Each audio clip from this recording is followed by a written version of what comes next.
আলী যখন নামাজে দাঁড়ায় জগতের খবর আলীর কাছে থাকে না। যেরকম সুবহান। আলী যখন নামাজে দাঁড়াবে তখন এই দুনিয়াতে কি হচ্ছে না হচ্ছে এর তো কেইটাও ভালো হয় বলতে পারবে না। ওই সময় তোমরা যত লোকবল লাগে নিয়া যত শক্তি প্রয়োগ করে তীরটা বের করবে, আলী বলতেও পারবে না। যেরকম আল্লাহু আকবার। ঠিক ঘটনা তাই। আলী রাদিয়াল্লাহু তাআলা একটা পাটির মধ্যে হুগলা মোটা পাটি আর কি, ওই আরবের মধ্যে যে খেজুরের পাতা দিয়ে না কি দিয়ে বানাইতো ওই পাটি আর কি, নামাজে ছাটাইয়ের মধ্যে নামাজে দাঁড়াইলেন। তো দাঁড়ায় তো শুরু করছে সূরা ইয়াসিন আর রহমান, লম্বা লম্বা সূরা পড়তেই আছে। এবার রাসূল ইশারা দিছে, জলদি যাও জলদি যাও, আলী নাই, আলী নাই, দুনিয়াতে নাই, এই জগতের খবরে আলী নাই। এর মাওলার সাথে কথা বলতেছে। যেরকম আল্লাহু আকবার। এই আইসা বেশ কিছু শক্ত করে ধরছে আর কয়েকজনের টাইনা, কেউ দাঁতে কামড়ায় ধরছে, কেউ হাতে ধরে আন না বের করে ফেলছে তীর। ও আল্লাহর মধ্যে নামাজ পড়তেই আছে পড়তেই আছে। যেরকম আল্লাহু আকবার। তো তীর বের করে তো রাসূলের কাছে নিয়ে গেছে। কাল কি করে, উনি তো নামাজেই পড়ে। নামাজের সালাম ফিরানোর পরে দেখে যে পায়ের রক্তে চাটাই লাল হয়ে গেছে। যে পাটিতে দাঁড়াইছিলেন ওই যায় নামাজ, ওই পাটি লাল হয়ে গেছে। এরপর বললেন ব্যাপার কি, কখন, কিভাবে, রক্ত কেন? ও আমার তীর বের করলো কারা? বলতেও পারে না। যেরকম আল্লাহু আকবার। রাসূলুহুন নবিয়ুল কারীম ওয়া নাহনু আলা যালিকা লামিনাশ শাহিদিনা ওয়াশ শাকিরিন ওয়ালহামদুলিল্লাহি রাব্বিল আলামিন। আল্লাহুম্মা সাল্লি আলা মুহাম্মাদ ওয়া আলা আলি মুহাম্মাদ কামা সাল্লাইতা আলা ইব্রাহিম وعلى آل إبراهيم إنك حميد مجيد.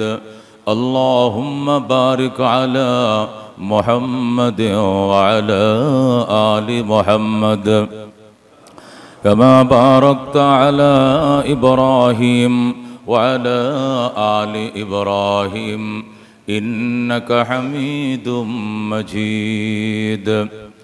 खिलौना समझ कर बिगाड़ो न हमको कि हम भी किसी के बनाए हुए है. बलगल उला बिकमालिही कशफत दुजा बिजमालिही हसनत जमी खसालिही सल्लो ওয়াজস মুকাররম মুসল্লিন কিরাম। আল্লাহ রাব্বুল আলামিন জাল্লা জালালুহু ওয়া আম্মা নওয়ালুহুর দরবারে অসংখ্য শুকরিয়া। ভরপুর ফিতনা ফাসাদের জামানায় আল্লাহ তার ঘরে আজানের পরেই আগে ভাগে হাজির হওয়ার সুযোগ দিয়েছেন। আলহামদুলিল্লাহ। খুতবা দুরূদ শরীফের পর সূরাতুল মুমিনুন থেকে কয়েকটি আয়াত তেলাওয়াত করেছি। গুরুত্বপূর্ণ আলোচনা শোনার জন্য যারা আগের থেকেই মসজিদের ভিতরে জায়গা গ্রহণ করেছেন, এখান থেকে কিছু গ্রহণ করে আমলে জিন্দিগিতে বাস্তবায়ন করার তৌফিক দান করুক আমিন। পৃথিবীতে আসছিলাম তো বহু আগে, আমি আসছি আজ থেকে আরো 51 বছর আগে। অনেকেই আরো আগে আসছেন, অনেকে আরো পরেও আসছেন। তো মুফাসসিরিন কেরাম লেখেন যে মানুষ পৃথিবীতে আসার পর থেকে নিয়ে আরেকবার কবর দেশের যাত্রী হওয়ার আগ পর্যন্ত মানুষ চেষ্টার উপরে চেষ্টা চালায়, টাইমের উপরে ওভারটাইম করে। কই গেলে, কার কাছে গেলে, কার সুপারিশ নিলে, কোন দলে যোগ দিলে, কি করলে, কত লবিং আমাকে করতে পারলে আমার জীবনে শান্তি, সমৃদ্ধি, সুখ আসবে।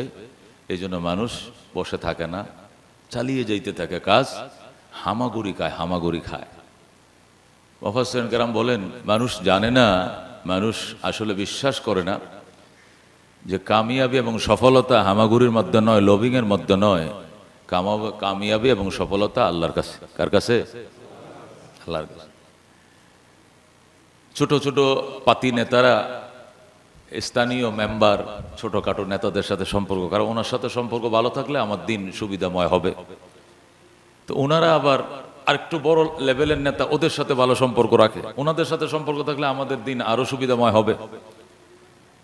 তো মেম্বাররা চেয়ারম্যানদের তাকিয়ে থাকে, চেয়ারম্যানরা কমিশনারদের দিকে তাকিয়ে থাকে, কমিশনাররা উপজেলা চেয়ারম্যানদের সাথে, উপজেলাওয়ালারা এমপি মহোদয়দের সাথে, এমপি মহোদয়রা মন্ত্রী মহোদয়দের সাথে, মন্ত্রীরা পাওয়ারফুল মন্ত্রী যারা ওদের সাথে লবিং করে, পাওয়ারফুল মন্ত্রীরা সরাসরি প্রাইম মিনিস্টারদের সাথে সম্পর্ক গড়ে। কেন?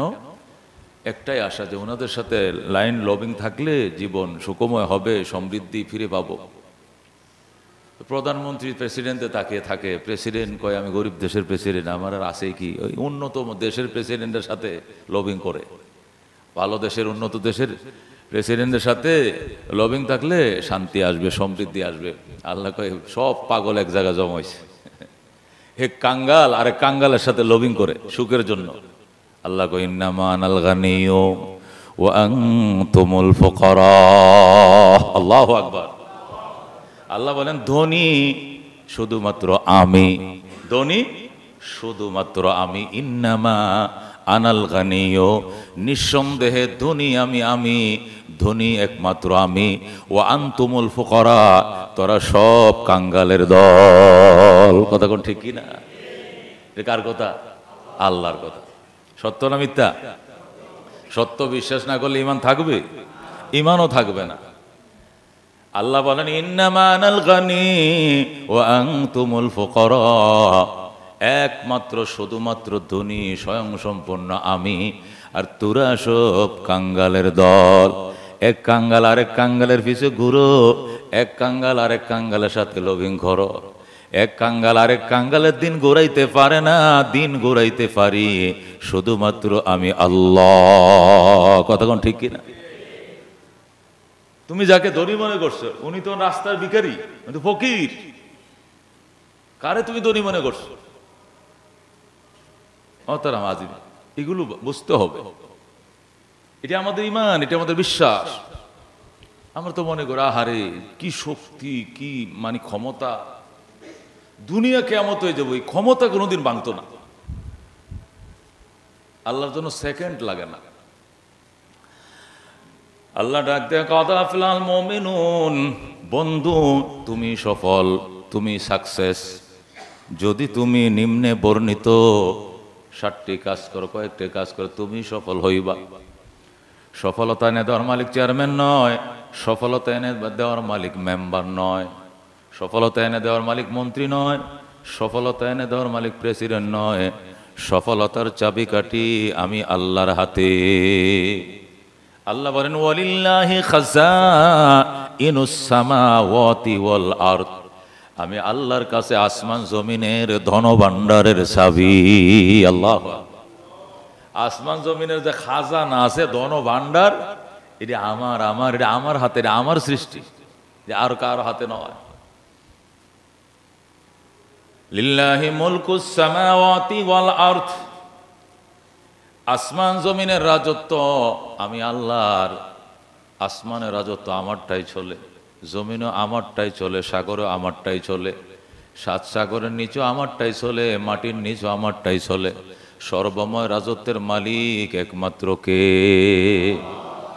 আলহামদুলিমান কদ্দারা খায়রাও ওয়া খাবালা ওয়া শুকরু লিমান সাওয়ারা হুসনাও ওয়া জামালা লা জিদ্দা ওয়ালা নিদ্দা ওয়ালা হাদ্দা লিমাওলা আল আনা কামা কানা ওয়ালাম ইয়ালকা জাওয়ালা লা ক্বাবলা ওয়ালা বা'দা ওয়ালা ওয়াক্তা জামানা লা হাজিবা ওয়ালা মানিআ লিল্লাহি তাআলা লা তুশরিক বিল্লাহি ওয়ালা রাব্বা সিওয়াহু লা ওয়ালিদা ওয়ালা ওয়ালাদা ওয়ালা উম্মা লা খালা। যেরকম সুবহানাল্লাহ। আসমান জমিন কে বানাইছে? এদেরকে খাওয়ায় কে, পালে কে, ক্ষমতায় বসায় কে, নামায় কে? সব আল্লাহর, সব আল্লাহর। ও বন্ধু, এই জন্য আল্লাহ ডাক দেখো, বন্দা তুমিও কাঙ্গাল, তুমি দৌড়াইতেছো আরেক কাঙ্গালের পিছে। এক কাঙ্গাল আরেক কাঙ্গালের দিন ঘোরাইতে পারবে না। তুমি আমি আল্লাহর পিছে আসো, আমার বেঁধে দেওয়া কর্মসূচি পালন করো।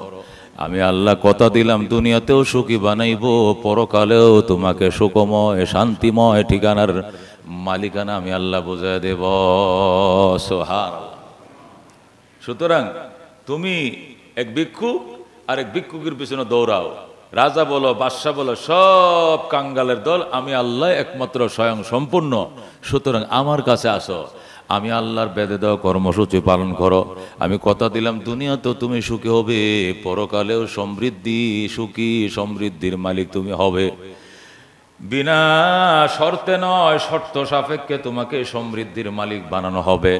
শর্ত হলো 7টা। কয়টা? আল্লাহ বলেন কদ আফলাহাল মুমিনুন, ওই সকল ইমানদারেরা সফল যারা নিম্ন বর্ণিত 7টি কাজ করে। তার মধ্যে 1 নম্বর কাজ হলো আল্লাযীনা হুম ফি সলাতিহিম খাশিউন। 1 নম্বর কর্মসূচি হলো আল্লাযীনা হুম ফি সলাতিহিম খাশিউন, যারা তাদের নামাজে খুশু হয়, খুজুকারী হয়, বিনয়ী হয়, নম্র হয়, দিলকে আল্লাহর দরবারে মতওয়াজ্জ করে আল্লাহর সালাতে দাঁড়ায়, আল্লাহর সামনে দাঁড়ায়।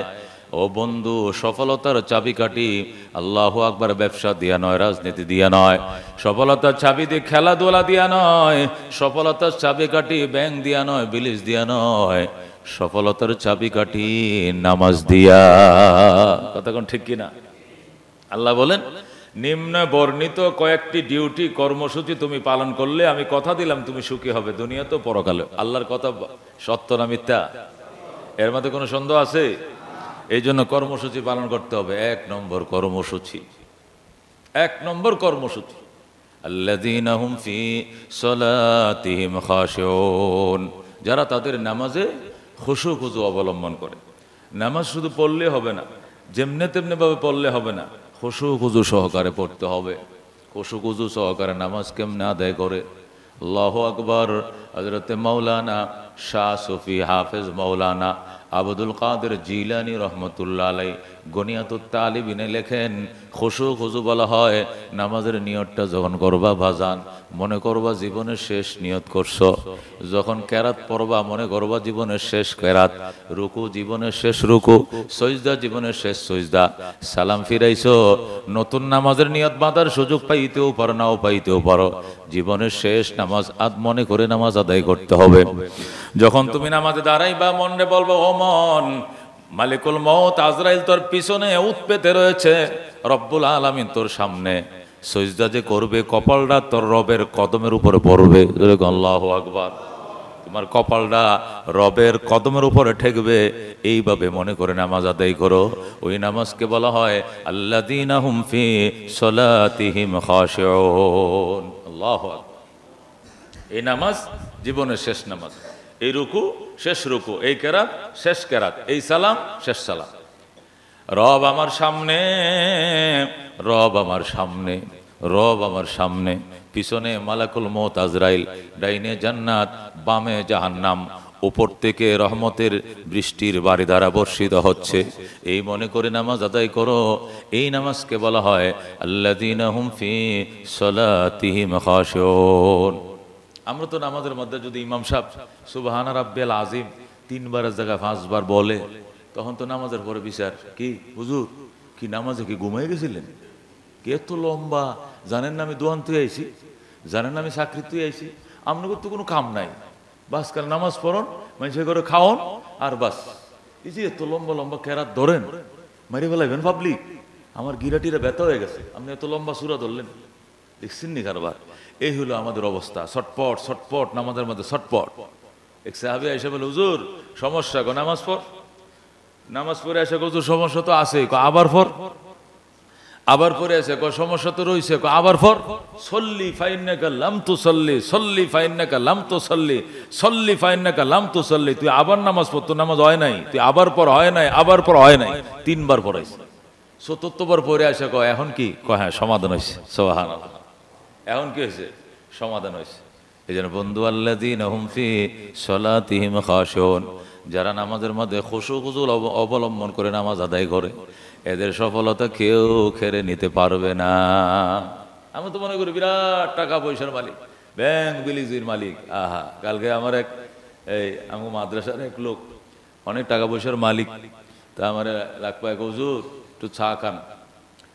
আমি সাত দোকানে এরকম বসি কম, তাহলে বলেন অর্ডার মাদ্রাসা অফিসে নিয়ে আইতো, হেনে বসে খাই। সাত দোকানে আড্ডা হয়, গল্প হয়, হাসা মিশা, বিড়ি টানে, সিগারেট টানে, এই বসার পরিবেশ নেই। তো ভিতরে নিয়ে আসছে, আসার পরে হাজি সাহেব মনটা খারাপ কেন, অনেক পয়সার মালিক, মানে 1000 কোটি টাকার মালিক। মনটা খারাপ হুজুর, ফার্স্ট সিকিউরিটি ব্যাংকে কয়েকশো কোটি টাকা আটকে গেছে। কোন ব্যাংকে? First security bank.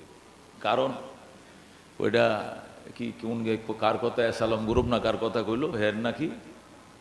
তো আর হইলো SIBL ব্যাংকেও আমার অনেক টাকা আটকা পড়ছে, এই টাকা যে কবে পামু, কার ওটি অমুক গ্রুপ, কি গ্রুপের নামগুলো আমার মনেও নেই, সালমান এফ রহমান, এসালাম গ্রুপ, আরো কার কার নাম বললো। এখন কি হুজুর, এখন আমার ভিক্ষা করার টাইম এসে, আমার মনে হন আমার ভিক্ষা করে খাইতে হবে, আমার এমন অবস্থা। এখন 20 লাখ টাকা একটা চেক লয়ে গেছি, পরে আমার 10,000 টাকা হাতে, 10,000 টাকা নিবেন, ব্যাংকে টাকা নাই, লয়ে যান, পরে আইলে পরে দিব। মস্কারি করে লয়ে 10,000, মানে ও চিরি মনে হয় বন্ধ হয়ে যাবে এগুলো। মুসলমান, এ হইল দুনিয়ার টাকা পয়সার গরমের অবস্থা। সকালে ধনী, বিকালেই রাস্তার ফকির। এই জন্য আল্লাহ বলে, স্থায়ী ধন, স্থায়ী সম্পদ, স্থায়ী সফলতা অর্জন করো যদি, 1 নম্বর ডিউটি নামাজ পড়ো বিনয়ের সাথে, নামাজ পড়ো খুশু খুজুর সাথে। সুবহানাল্লাহ। হযরত আলী রাদিয়াল্লাহু তাআলার ঘটনা তো আপনাদের শুনাইছি বারবার। তবুকের যুদ্ধে আল্লাহর হাবিব সাল্লাল্লাহু আলাইহি সাল্লাম যখন সংবাদ শুনলেন যে ইটালীয় সৈন্যরা 40,000 সৈন্য আসতেছে, মদিনা ঘেরাও করে সাহাবায়ে কেরামকে, নবীকে মেরে ফেলবে, এটা এই মধু ব্যাপারী, জৈতুন ব্যাপারীদের মাধ্যমে রাসূল এই ঘটনা জানতে পারছিলেন। যাচাইয়ের জন্য হযরত আলীকে পাঠাইলেন। শেরে খোদা আলী ঘোড়ায় সওয়ার হলেন এবং নিজের দেহরক্ষী এক গোলামকে সাথে গিয়ে রওনা করলেন। তবুক প্রান্তে যায় ঘোড়ার থেকে নেমে একটা দাগ দিলেন, লাঠি দিয়ে দাগ দিয়ে, দাগের মাঝখানে ঘোড়া এবং গোলাম রাখলেন, বললেন যে এখানে থাকবি। এই দাগের ভিতরে মালাকুল মউত ছাড়া আর কেউ ঢুকতে পারবে না। সুবহানাল্লাহ। তুই ভয় পাস? গোলাম কয় না, তাহলে আর কোনো ভয় নাই। এই দাগের ভিতরে থাকবে তুই এবং ঘোড়া দাঁড়ায় থাকবে, আমি একা গেলাম। তীর ধনক নিয়ে শেরে খোদা আলী শত্রু সেনার মাঝখানে ঢুকে বললেন, মান আনতুম, আপনারা কারা? রুমি ইটালিয়ান সেনারা বলল, আমরা নাহলু আহলু রোম, আমরা রোমাঞ্চ সেনা। আইনা তুরিদুন, আপনারা কোথায় যাবেন? নুরিদুল মদিনা, আমরা মদিনা যাব। লিমা, কেন যাবেন? মোহাম্মদ নতুন ধর্মের দাওয়াত নিয়ে মক্কা থেকে নাকি মদিনা এসছে, এই জন্য আমাদের বাদশা আমাদের 40,000 সৈন্য বহর পাঠিয়েছেন, আমরা এখানে 5,000 আছি, পিছনে 35,000 আছে। আমরা মদিনা ঘেরাও করে নতুন ধর্মের ধর্মগুরু মোহাম্মদ এবং তার ভক্তদেরকে মাটির সাথে মিশিয়ে দেব। যেরকম নাউজুবিল্লাহ। ও আচ্ছা, এই জন্য না? তা আপনারা এখানে কত আছেন? 5,000। আপনাদের সেনানায়ককে? সারে তো ঘুমায়। ওনার সাথে কথা ছিল, ওনাকে ডাকা যাবে না। এখন ডাকতে হবে ওনাকে, এখন ডাকতে হবে। কথা বলছি, ডাকতে হবে, বুঝোস না? ডাইকে নিয়ে আয়। ঘুমন্ত সেনা অধিনায়ককে ডেকে আনলো। আনার পরে বলছে যে আপনার কোথায় যাবেন? মদিনায়। কেন? মদিনার নবীর ভক্তদেরকে মেরে ফেলবো, কারণ আমাদের রাষ্ট্রনায়কের নির্দেশ। অপরাধ কি? নতুন ধর্মের দাওয়াত দেয়। আলী রাদিয়াল্লাহু তাআলা আনহু বলেন, আচ্ছা আপনাদের কাছে 2টি প্রশ্ন, আপনারা কি মদিনায় এর পূর্বে কখনো গিয়েছেন? কয় না। সর্বনাশ, মদিনার রাস্তা এমন পেঁচান্না রাস্তা, ঢুকতে পারবেন কিন্তু বেরিয়ে আসার রাস্তা খুঁজে পাবেন। এই জায়গায় যাইবেন নিশ্চিত নির্ঘাত মৃত্যুর কোলে নিজেকে ঢেলে দেওয়া ছাড়া তার কিছু না। আচ্ছা ঠিক আছে, যান, অসুবিধা নেই। 2 নম্বর প্রশ্ন, আপনারা ওই মদিনা যে যাচ্ছেন, মদিনার যে মুহাম্মদুর রাসূলুল্লাহ সাল্লাল্লাহু আলাইহি ওয়াসাল্লামের সাহাবীদের সাথে যুদ্ধ করার জন্য এই বাস পাখিদের সাথে কি আগেও যুদ্ধ করার তিক্ত অভিজ্ঞতা আপনাদের আছে না এই নতুন জীবনে? আত্ম নাই, নতুন। হায় হায়, এত শাহাদতের তৃষ্ণা নিয়ে কাতর হয়ে রয়েছে। আর শুধু আপনাদেরকে পাইবে আর খাইবে, খায়া হয়তো শহীদ হবে, শাহাদতের তৃষ্ণা পান করবে, নয়তো আপনাদেরকে জাহান্নামে পাঠাবে। এছাড়া দ্বিতীয় কোনো রাস্তা ওদের সামনে খোলা নাই। আপনারা এই তৃষ্ণার্ত শাহাদত পিপাসীদের সামনে মৃত্যুর জন্য যাচ্ছেন। সেনা অধিনায়ক তো অবাক হয়ে গেছে। এই ছেলে, তুমি এইভাবে হাত নাড়ায় কথা বলছো, কি নাম তোমার? কেন? বলো তোমার নাম কি? নাম তো বলার দরকার নেই। তো কোত্থেকে আসছো? কেন? বলো, তুমি এত দুঃসাহস করে কথা বলছো সেনানায়কের ভিতরে দাঁড়ায়। আলী রাদিয়াল্লাহু তাআলা আনহু বলেন, আমি কে কোত্থেকে আসছি এই পরিচয় এখনো দেওয়ার সময় হয় নাই, মদিনা আইসেন ময়দানে দেখা হবে। জোরে কোন সুবহানাল্লাহ। মদিনা আইসেন ময়দানে দেখা হবে। তখন এই রোমাঞ্চ সেনা অধিনায়ক বুঝে ফেললো, কমান্ডার বুঝে ফেললো যে এই ছেলে তো মদিনা, এই তো সাহাবী। বললো, বালক বয়স তো বেশি নয় তোমার, কত হতে পারে বয়স? 21 থেকে 22। আল্লাহু আকবার। যাকে নবী শেরে খোদা, হায়দরে খোদা, খোদার সিংহ ঘোষণা করছে। আল্লাহু আকবার। আলী রাদিয়াল্লাহু তাআলা আনহু বলতেন, এই 21-22 হইতে পারে। তো তুমি যে 5000 সশস্ত্র সেনার মাঝখানে দাঁড়িয়ে সেনা কমান্ডারের সাথে হাত নাড়িয়ে কথা বলছো, তোমার কি একটু ভয় লাগে না? আলী রাদিয়াল্লাহু তাআলা বলেন, এই পৃথিবীতে আমার নাম আলী, আল্লাহ ছাড়া আলী কাউকে ভয় করে না। যেরকম আল্লাহু আকবার। সে আলী রাদিয়াল্লাহু তাআলা আনহুকে খায়বরের যুদ্ধে ইহুদিরা ব্যারিকেড দিয়ে দিল। হাজার হাজার ইহুদি একদিকে, আলী সামান্য সেনা দল নিয়ে একদিকে। অত শেরে খুদা আলীর সাথে ছিল 1450 জন সাহাবী, 1450 জন। আর কাফেররা ছিল আনুমানিক 10,000 মতো। 10,000 সেনারা 1450 জন সাহাবী কমান্ডার হযরত আলীকে মানে জাজরা করে ফেলবে এরকম নিয়ত করছে। আলী রাদিয়াল্লাহু তাআলা আনহু তীর দনক নিয়ে ঢাল নিয়ে শুরু করলেন আক্রমণ, প্রতিহত শুরু করলেন। একটা ডাল, দুইটা ডাল, তিনটা ডাল ভেঙে গেল। যখন তার ঢালগুলোকে নেট বানায় ফেলতেছে তীরের আঘাতে, এই যে ডাল মানে শত্রুদের তীরের ফিরানোর জন্য স্টিল দিয়া ডাল বানায়, ডালগুলোকে নেটের মতো বানায় ফেলছে। ডালগুলো কাজ হচ্ছে না। হযরত আলী রাদিয়াল্লাহু তাআলা দৌড় দিয়া ইহুদি দুর্গে কিল্লার সামনে যে বড় লোহার গেট ছিল, এই লোহার গেটে 26টা কবজা টান মারে, কলা পাতার মতো টান দিয়ে ছিঁড়ে এনে বাম হাতে তালফাতার বিছুনের মতো হাত পাকার মতো আঙ্গায় ধরলো। যেরকম সুবহানাল্লাহ। কল্পনা করা যায় এটা? 26টা কবজা দিয়া যে স্টিলের গেটটা, কিল্লার গেটে, একটা গেট, এটা মনে করো আমাদের একটা গেট আছে এখানে, এই প্রজেক্টের একটা গেট আছে এই পাশে, একটা ওই পাশে, বড় গেট। এই গেটটা কি এক হাতে আঙ্গান যাবে? কিল্লার সামনে গেট, মোটা মোটা শীট দিয়ে বানানো, লোহা দিয়ে বানানো, ডাইরেক্ট লোহা দিয়ে। এর মনে হয় কলা গাছের কোল যেরকম টান দিয়ে ছিঁড়ে ফেলায়, এইভাবে টান দিয়ে ছিঁড়ে এনে আঙ্গা হাতে ধরছে। এখন তো কাফেররা এদিক থেকে গুলি করে ফিরায়, এদিক থেকে করে ফিরায়। এই লোহার গেটের মধ্যে তীর মারলে কি আর তীর ফুটে? হযরত আলী রাদিয়াল্লাহু তাআলা এইভাবে ধরে রাখলেন, এদিকে ঘোরায়, এদিকে ঘোরায়, কাফেররা মারে, সব ফিরে যায়।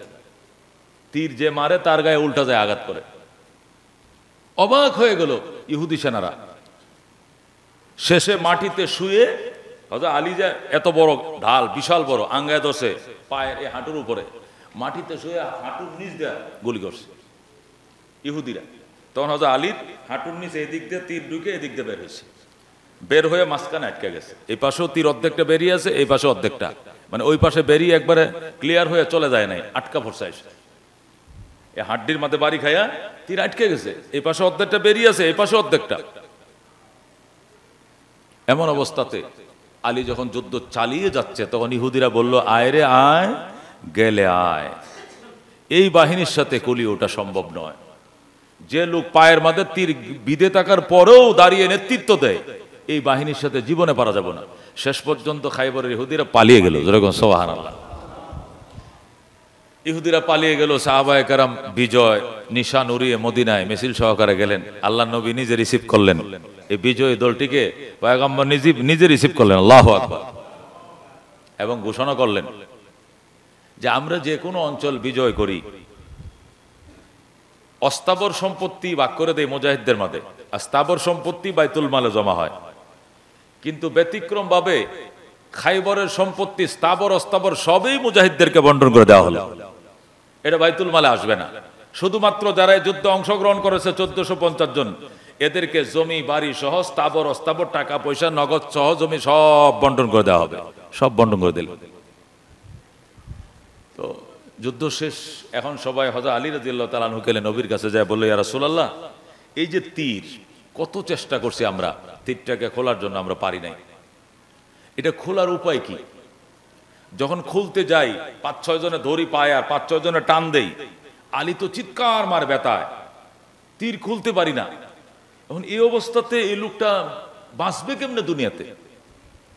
আল্লাহ নবী হাসি দিয়ে বলে, হ্যাঁ হ্যাঁ, তোমরা বুঝো না, এটা তোমরা বুঝো না কেমনে খুলবে? আমরা তো বুঝি না, বুঝলে তো খুলতামই। এটা কি সেই স্পট থেকে খাইবর থেকে মদিনা, না হলেও 50 কিলোমিটার হবে খাইবর থেকে মদিনা। আমি গত এই হজের সিজনও খাইবরে গিয়েছিলাম, তো দেখে আসছি খাইবর থেকে মদিনা। এই যে 2 মাস আগে হজ থেকে আসলাম, আমি খাইবর গিয়েছিলাম এবারও। আমি আগে যাই না, এবার গিয়েছিলাম, যেহেতু খাইবর একটা যুদ্ধ হয়েছে। মোহতারাম হাজিরিন, সাহাবায়ে কেরাম বলতেছেন, ইয়া রাসূলুল্লাহ, এটা তো 1 সপ্তাহ হয়ে গেছে, এই তীরটা খুলতে পারি না। আমরা অনেক চেষ্টা করছি, সবাই মিলে দড়ি পায়ে শক্ত করে, আর কিছু টানে। এক সাহাবী তো টান দিতে গিয়ে দাঁতে টান দিয়েছিল, কামড় দিয়ে দাঁত ভেঙে গেছে, তারপর তীর বের করতে পারেনি। হুজুর বলে, আহারে, সহজ জিনিসটা তোমরা বুঝো না। আলী যদি দুনিয়াতে থাকে তখন তার তীর বের করবা কেমনে? এটা তো সম্ভবই না। আলী যখন থাকবে না দুনিয়াতে তখন বের করতে হতো। তার মানে থাকবে না মানে, আলী যখন নামাজে দাঁড়ায় জগতের খবর আলীর কাছে থাকে না। যেরকম সুবহান। আলী যখন নামাজে দাঁড়াবে তখন এই দুনিয়াতে কি হচ্ছে না হচ্ছে এর তো কেইটাও বলা হয় বলতে পারবে না। ওই সময় তোমরা যত লোকবল লাগে নিয়ে, যত শক্তি প্রয়োগ করে তীরটা বের করবা, আলী বলতেও পারবে না। যেরকম আল্লাহু আকবার। ঠিক ঘটনা তাই। আলী রাদিয়াল্লাহু তাআলা একটা পাটির মধ্যে, হুগলা এর মোটা পাটি আর কি, ওই আরবের মধ্যে যে খেজুরের পাতা দিয়ে না কি দিয়ে বানাইতো, ওই পাটি আর কি, নামাজে ছাটাইয়ের মধ্যে নামাজে দাঁড়াইলেন। তো দাঁড়ায় তো শুরু করছে সূরা ইয়াসিন আর রহমান, লম্বা লম্বা সূরা পড়তেই আছে। এবার রাসূল ইশারা দিছে, জলদি যাও, জলদি যাও, আলী নাই, আলী নাই, দুনিয়াতে নাই, এই জগতের খবরে আলী নাই। এর মাওলার সাথে কথা বলতেছে। যেরকম আল্লাহু আকবার। এই আইসা বেশ কিছু শক্ত করে ধরছে, আর কয়েকজনের টাইনা, কেউ দাঁতে কামড়ায় ধরছে, কেউ হাতে ধরে আন না, বের করে ফেলছে তীর। ও আল্লাহর মতো নামাজ পড়তেই আছে, পড়তেই আছে। যেরকম আল্লাহু আকবার। তো তীর বের করে তো রাসূলের কাছে নিয়ে গেছে। কাল কি করে, উনি তো নামাজেই পড়ে। নামাজের সালাম ফিরানোর পরে দেখে যে পায়ের রক্তে চাটাই লাল হয়ে গেছে। যে পাটিতে দাঁড়াইছিলেন ওই যায় নামাজ, ওই পাটি লাল হয়ে গেছে। এরপর বললেন, ব্যাপার কি, কখন, কিভাবে, রক্ত কেন? ও আমার তীর বের করলো কারা? বলতেও পারে না। যেরকম আল্লাহু আকবার। তা আল্লাহর হাবিব বলেন, আলী, আমি বলে দিয়েছিলাম ওই সময় তীরটা বের করার জন্য, এটাই মোক্ষম সময়। এছাড়া তো আর তীর বের করতে তুমি দেবা না। আর তুমি এই জাতা, এই ব্যথা, এই যাতনা তুমি সহ্য করতে পারবা না। এই জন্য নামাজের মধ্যেই কাজটা আমার সাহাবীরা করেছে। যেরকম আল্লাহু আকবার। এটাকে বলে আল্লাযীনা হুম ফি সলাতিহিম খাশিউন। আল্লাহ বলেন, ক্বাদ আফলাহাল মুমিনুন আল্লাযীনা হুম ফি সলাতিহিম খাশিউন। ওই সমস্ত ঈমানদাররা সফল যারা তাদের নামাজে খুশু খুজু অবলম্বন করে। যেরকম আল্লাহু আকবার। 1 নম্বর 7টা ডিউটি, 2 নম্বর আল্লাযীনা হুম আনিল লাগবে মুরিদুন। 2 নম্বর কর্মসূচি, যারা অহেতুক কাজ থেকে নিজেদেরকে বিরত রাখে। আল্লাযীনা হুম আনিল লাগবে মুরিদুন, যারা লাগব থেকে অহেতুক কাজ থেকে দুনিয়াতে নিজেদেরকে বিরত রাখে, এরা দুনিয়াতেও সফল, পরকালেও সফল। অহেতুক কাজ থেকে বাঁচতে হবে জান। শুধু নামাজ পড়লে হবে না, নামাজ পড়ার পর ফালতু কাজ, অহেতুক কাজ এগুলো করা যাবে না। অহেতুক কাজ কি জিনিস? তাফসীরে রুহুল মানি খুলে দেখুন, অহেতুক কাজ অনেক আছে, অনেক আছে। রাহমাতুল লিল আলামিন সাল্লাল্লাহু আলাইহি ওয়াসাল্লাম হাদিস শরীফে মধ্যে ইরশাদ করেন, বুখারীর মধ্যে হাদিস আছে, মুসলিম শরীফের মধ্যে আছে, ক্বালা রাসূলুল্লাহ সাল্লাল্লাহু আলাইহি ওয়াসাল্লাম মিন হুসনে ইসলামিল মার'i তারকুহু মা লা ইয়ানি। মিন হুসনে ইসলামিল মার'i তারকুহু মা লা ইয়ানি। বুখারী শরীফের হাদিস, বুখারী মুসলিম যৌথ রিওয়ায়াত করেছে। এটাকে মুত্তাফাকুন আলাইহি রিওয়ায়াত বলা হয়। হাদিসটা হলো, নবী বলেছেন, মিন হুসনে ইসলামিল মার'i। মারউন মানে মানুষ, হুসনে মানে ভালো। মিন হুসনে ইসলামিল মার'i, মানুষের ইসলামের সৌন্দর্য হলো তারকুহু মা লা ইয়ানি, অহেতুক কাজ তরক করা, পরিহার করা। মুসলমানের ইসলামের সৌন্দর্য ছেড়ে দেওয়া। মুহাদ্দিসিনে কেরাম বলেন, এই হাদিসটা মদারে ইসলাম। ইসলাম নির্ভর করে যে কয়টা হাদিসের মধ্যে, তার মধ্যে একটা হাদিস এই। ইসলাম নির্ভর করে 3টে হাদিসের উপরে। কয়টা হাদিসের উপরে? 3টে হাদিসকে মুহাদ্দিসদের ভাষায় মদারে ইসলাম বলা হয়। একবার পূর্ণাঙ্গ ইসলামে 3টা হাদিসের উপরে ঘুরে। 1 নম্বর হলো ইন্নামাল আমালু বিন্নিয়াত। এক হাদিস, ইন্নামাল আমালু বিন্নিয়াত। 2 নম্বর হলো মিন হুসনে ইসলামিল মার'i তারকুহু মা লা ইয়ানি। 3 নম্বর হাদিস হলো গত শুক্রবারে বলেছিলাম, ইন্না ফিল জাসাদি লা মুযগাতান ইজা সালুহা সালুহাল জাসাদু কুল্লুহু ওয়া ইজা ফাসাদাত ফাসাদাল জাসাদু কুল্লুহু আলা ওয়া হিয়াল কলবু। সুবহানাল্লাহ। এই 3টে হাদিসকে মদার ইসলাম, ইসলাম যার উপরে দার মদার করে নির্ভর করে, একটা দিয়ে ঈমান ঠিক করছে, একটা দিয়ে নিয়ত ঠিক করছে, আর একটা দিয়ে আত্মা ঠিক করছে। একটাতে দেহ ঠিক, একটাতে আত্মা ঠিক, আর একটাতে নিয়ত ঠিক। একটা মানুষের ইবাদতের 3টা স্থান। কয়টা স্থান? একটা হলো নিয়ত, আরটা দেহ শুদ্ধ করা, আরটা আত্মা সিদ্ধ করা। 3 হাদিসতে 3টা জায়গা 3 হাদিস রাসূল সেট করেছেন, করে 3টা দিয়ে ইসলামকে মদার করেছেন। যেরকম আল্লাহু আকবার, এটাকে মদার ইসলাম বলা হয়। তার মধ্যে একটা হাদিস হলো মিন হুসনে ইসলামিল মার'i তারকুহু মা লা ইয়ানি। মুসলমানের ইসলামের সৌন্দর্য হলো অহেতুক কাজ মুসলমান করবে না, অহেতুক কাজ মুসলমান করতে পারে না। অহেতুক কাজ এখন করবেন, 1 ঘন্টা পরে নিজের কাঠগড়ায় নিজেকে আসামি মনে হবে যে আমি কাজটা ঠিক করি নাই। কথা কোন ঠিক কিনা? অনেক অহেতুক কাজ আমাদের ভাইরা করে ফেলেছিল, একটু পরে জিনিসগুলো আবার ফেরত দিয়ে আইছে আর বলছে যে আসলে এতটুক করা আমাদের ঠিক হয় নাই। কথা কোন ঠিক কিনা? এটা কি করা ঠিক হয়েছিল? দেখছেন কিছু নগ্ন কিছু কাজ, এটা মহিলার এটা গোপনে একটা কাপড়ও আইনা আবার এটা দেখায়, এটা আনছি। আমার তো মা বোন আছে কিনা? আপনার তো মা বোন আছে, এখন এতটুকু করা ঠিক হয় নাই। এটা কি ঠিক হয়েছে? পরে তারা বুঝতে পারছে, আবার এগুলো রিটার্ন দিয়েছে, আবার এই দিনেই রাত হওয়ার আগে ফেরত দিয়ে আসছে। এটা একবার বেশি হয়ে গেছে। কথা কোন ঠিক না ঠিক? আমিও তো গিয়েছিলাম এখানে, আমিও তো ছিলাম, আমি তাকায় তাকায় দেখছি, শুধু খালি দেখছি যে না, আমিও এই মিছিলে শরীক ছিলাম, কিন্তু আমি অতটুকু করতে যাই না। ওটা আমার কাছে অহেতুক মনে হয়েছে। তাফসীরে রুহুল মানিতে বলছে অহেতুক কাজের বড় বড় 3টা উদাহরণ দিলাম। 1 নম্বর উদাহরণ, অহেতুকের 1 নম্বর উদাহরণ হলো ঘরের মধ্যে ছবি ঝুলায় রাখা, ফটো ঝুলায় রাখা। আত্মাশীল প্রাণী যাদের আত্মা আছে, এই আত্মাযুক্ত প্রাণীদের, আত্মাওয়ালাদের ছবি ঘরের মধ্যে, এটা মানুষ হোক, পশু পাখি হোক, শেয়াল বিড়াল হোক, কুকুর হোক, প্রাণীদের ছবি ঘরে ঝুলিয়ে রাখা, এটা অহেতুক কাজের 1 নম্বর উদাহরণ। টাকা পয়সার মালিক হবেন, সুখ শান্তির মালিক হতে পারবেন না। দ্বন্দ্ব বিদ্বন্দ্ব ঝগড়া কজ্জা আপনার ঘরে লেগেই থাকবে যদি ফেরেশতা না আসে।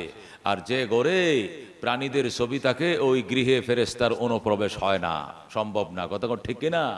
قال رسول الله صلى الله عليه وسلم لا تدخل الملائكة بيتا فيه كلب أو تصابر। রহমতুল্লিল আলামিন বলেন, ওই ঘরে রহমতের ফেরেশতা ঢুকে না, ঢুকতে পারে না যে ঘরের মধ্যে কুকুর থাকে আর ছবি থাকে। যে ঘরে কুকুর থাকবে, ছবি থাকবে, এই ঘরে রহমতের ফেরেশতা ঢুকবে না। এই জন্য কুকুর ফাইলেন না বাজান, সন্তান ফালেন, সন্তানদেরকে মানুষ বানান। কুকুরকে মানুষ বানান লাগতো না, কুকুর এটা মানুষ হইতো না জীবনে। সে মনে করছে কুকুর রে শ্যাম্পু দিয়ে গোসল করাইলে আর সবরি গলার দুধ দেখা হইলে মনে হয় এটা মানুষ হয়ে যাবো। জীবন এটা মানুষ হইতে কুত্তাই থাকবো। এটা লেজটাও সুযোগ হইতো না, এর তবিয়তটা সুযোগ হইতো না, জিব্বাটাও ভিতরে যাইতো না। কুকুরের কাজ কুকুরে করবো, এটা কোনোদিন মানুষ হইতো না। এই জন্য নিজের সন্তানকে মানুষ করেন, নিজের সন্তানের খবর নাই।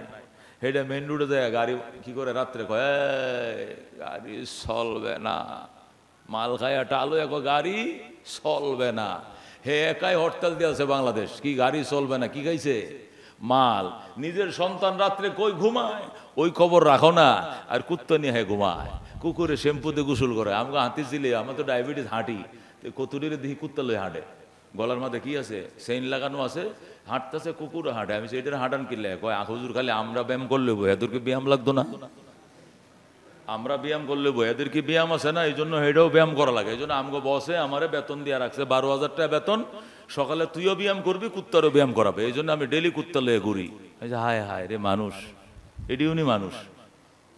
কুকুরও নাকি কি লাগে?